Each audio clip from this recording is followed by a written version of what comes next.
안녕하세요. 이번 시간에는 인공지능, 그러니까 AI 시대를 이끌어가는 두 거대 기업이죠. 마이크로소프트와 아마존을 좀 깊이 있게 들여다볼까 합니다. 네, 특히 그 세계적인 억만장자 투자자들이 이 두 테크 공룡 어떻게 보고 있는지, 그들의 아주 흥미로운 행보와 또 그 이유는 뭔지 한번 같이 파헤쳐 보시죠. 네. AI가 가져올 경제적 변화, 이게 정말 상상을 초월할 정도라고들 하잖아요. 그렇죠. PwC 같은 곳에서는 2030년까지 AI가 전 세계 경제에 무려 15조 7천억 달러, 우리 돈으로 하면 거의 2경 원, 이 정도 부가가치를 만들어낼 거다 이렇게 보고 있죠. 와, 이경원요. 엄청나네요, 정말. 네. 그러니까 이렇게 거대한 변화의 중심에서 과연 어떤 기업이 승기를 잡을 것인가, 이게 바로 지금 가장 뜨거운 질문 아니겠습니까? 맞습니다. 그래서 오늘은 바로 그 질문에 대한 실마리를 좀 찾아보려고 합니다. 최근 가장 주목받는 투자자들의 움직임을 통해서요. 마이크로소프트와 아마존, 이 두 기업의 현재 상황, 그리고 미래 가능성을 좀 날카롭게 분석해 보겠습니다. 좋습니다. 자, 그럼 본격적으로 이야기 시작해 볼까요? 네. 먼저 마이크로소프트부터 살펴보겠습니다.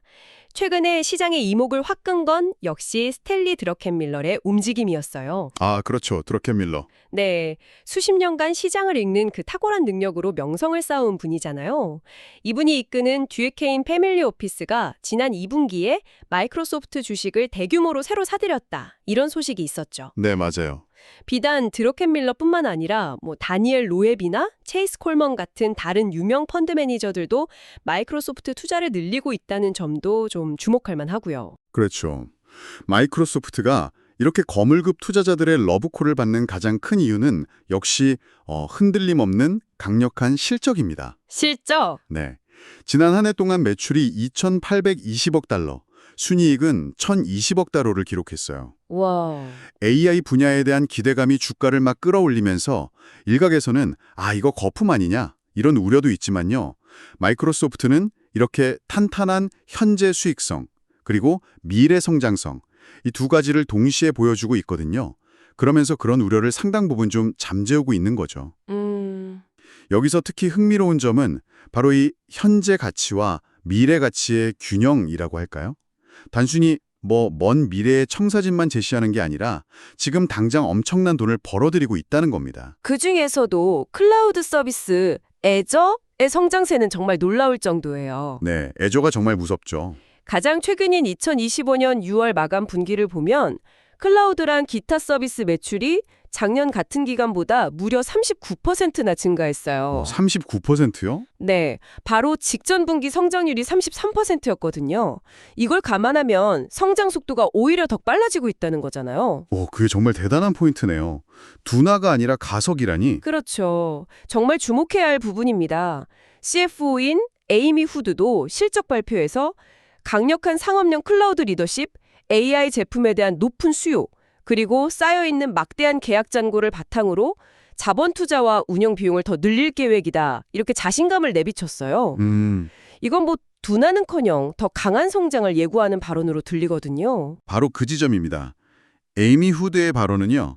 그 AI를 뒷받침하는 클라우드 인프라에 대한 시장의 수요가 우리가 생각하는 것 어쩌면 그 이상일 수 있다. 이걸 아주 강력하게 시사하는 거죠. 단순히 새로운 AI 모델 개발 경쟁, 이걸 넘어서요. 그 모델들을 실제로 구현하고 운영하기 위한 그 기반, 클라우드 인프라 수요가 정말 폭발적으로 늘어나고 있다는 겁니다. 그렇군요. 인프라 수요. 네, 마이크로소프트가 지난 2년 동안 데이터 센터 구축하고 관련 기술 개발에 무려 640억 달러를 쏟아부었어요. 투자를 2배 이상 늘린 건데 이것도 이런 맥락에서 이해할 수 있습니다. 640억 달러. 엄청난 투자네요. 그렇죠. 이건 단순한 투자가 아니라 AI 시대의 기반을 우리가 다지겠다. 이런 강력한 의지의 표현인 거죠. 물론 아마존 웹 서비스 AWS나 최근에 제미니 모델로 AI 경쟁에 박차를 가하고 있는 구글 클라우드와의 경쟁, 이거 여전히 치열합니다만 네네. 마이크로소프트가 이처럼 막대한 투자를 통해서 경쟁에서 확실히 우위를 점하려고 한다. 이건 분명해 보입니다. 그런데 이렇게 좋은 실적 또 성장 전망에도 불구하고 투자자 입장에서는 현재 주가 수준이 조금 망설여질 수도 있을 것 같아요. 밸류에이션 문제죠? 네. 현재 주가를 예상 주당 순이익으로 나눈 값, 그러니까 주가 수익 비율, P라고 하죠. 이게 32배 수준으로 평가받고 있거든요. 32배. 네. 그런데 월가 분석가들이 예측하는 장기 연평균 수익 성장률은 한 12% 정도예요. 이 밸류에이션 어떻게 봐야 할까요? 네, 그 부분이 바로 핵심적인 딜레마입니다. 흔히 주가의 적정성을 따질 때 그 PE를 예상 이익 성장률로 나눈 각 PEG 비율이라는 걸 참고하는데요. PEG 비율? 네. 이 PEG 비율이 보통 1에 가까우면 성장성 대비 주가가 적정하다 뭐 이렇게 보거든요. 네. 그런데 마이크로소프트의 경우 PE 32배를 예상 성장률 12%로 나누면 대략 2.7 정도가 나와요. 2.7이요. 네. 1보다 훨씬 높네요. 그렇죠. 1보다 훨씬 높으니까 수치상으로는 이거 고평가 아니냐. 이런 논란이 있을 수 있습니다. 하지만 드러켄밀러 같은 아주 노련한 투자자들은 아마도 월스트리트 분석가들의 이익 성장률 전망치 이 12%가 지나치게 보수적이다 이렇게 판단했을 가능성이 높아요. 아, 너무 낮게 잡았다? 네. 실제로 마이크로소프트는 가장 최근 분기에 이미 전년 대비 24%의 이익 성장을 달성했거든요. 24%요? 12%의 2배인데요. 그렇죠. 그리고 경영진 역시 앞으로 이거보다 더 큰 성장을 자신하고 있고요. 그러니까 공식적인 예측치인 12%를 훨씬 뛰어넘는 실제 성장 잠재력을 보고 현재의 높은 PE 비율이 미래 폭발적인 이익 증가로 충분히 정당화될 수 있다. 이렇게 베팅하는 것이라고 해석할 수 있습니다. 아하. 뭐랄까, 현재 보이는 숫자 너머의 가능성을 보고 투자하는 거죠. 드러켄밀러가 현재의 숫자 너머를 봤다는 해석이군요. 그런데 여기서 정말 흥미로운 지점이 또 나옵니다. 네. 드러켄밀러가 2분기에 마이크로소프트 주식을 새로 사들인 반면에 기존에 보유하고 있던 아마존 주식은 팔았다는 거예요. 아, 맞아요. 그게 또 이슈였죠. 네, 마이크로소프트 애저의 성장 모멘텀이 아마존 AWS보다 더 매력적이다. 이렇게 판단한 걸까요? 그런데 정확히 같은 시기에 완전 정반대의 선택을 한 거물 투자자도 있었습니다. 누구죠? 바로 퍼싱 스퀘어 캐피털을 이끄는 빌 에크먼인데요. 아, 빌 에크먼. 네, 그는 2분기 동안 아마존 주식을 무려 580만 주 이상, 금액으로는 약 130억 달러어치를 대규모로 매입했습니다. 130억 달러요? 아마존을요?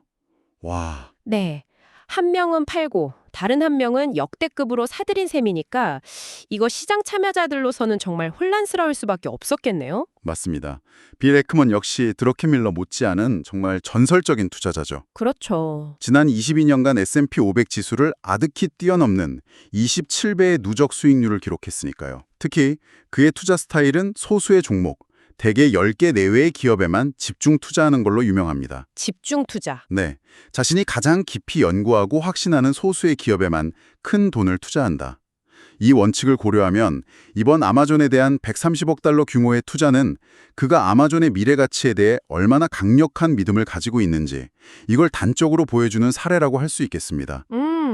드러켄밀러와는 완전히 다른 각도에서 아마존의 매력을 발견한 것이죠. 이런 상반된 움직임이야말로 시장의 다양한 시각을 보여주는 아주 흥미로운 대목입니다. 그렇다면 빌 에크먼은 아마존의 어떤 점을 그렇게 높게 평가했을까요? 최근 아마존의 실적을 보면 그 힌트를 좀 얻을 수 있을 것 같아요. 네, 실적이 괜찮았죠. 특히 2025년 2분기 실적에서 가장 눈에 띈 것은 바로 핵심 사업인 전자상거래 부문의 반등이었습니다. 맞아요. 그게 중요했죠. 전체 매출은 전년 동기 대비 12% 증가했고 온라인 스토어 매출만 보면 10% 늘었습니다. 이게 왜 중요하냐면 2022년 3분기 이후 거의 2년 만에 처음으로 기록한 두 자릿수 성장률이기 때문이에요. 아, 2년 만에 두 자릿수 성장? 네, 팬데믹 특수가 끝나고 잠시 주춤했던 아마존의 심장, 그 전자상거래 엔진이 다시 힘차게 뛰고 있다. 이런 신호로 해석될 수 있는 거죠. 네, 매출 성장뿐만 아니라 수익성 개선은 더욱 드라마틱합니다. 수익성이요. 네, 아마존 경영진이 지난 몇 년간 그 주문 처리 센터 효율화, 배송 네트워크 최적화, 이런 비용 절감에 정말 사활을 건 결과가 나타나고 있는 거예요. 2022년 이후에 영업이익이 무려 471%나 급증해서 770억 달러에 달했습니다. 471%요? 영업이익이? 와, 이건 정말 놀라운데요. 그렇죠. 이걸 좀 더 넓은 관점에서 보면 아마존이 단순히 몸집만 불리는 게 아니라 핵심 사업인 전자상거래 부문에서 비용 구조를 혁신적으로 개선하면서 수익성을 극대화하고 있다. 이걸 의미합니다.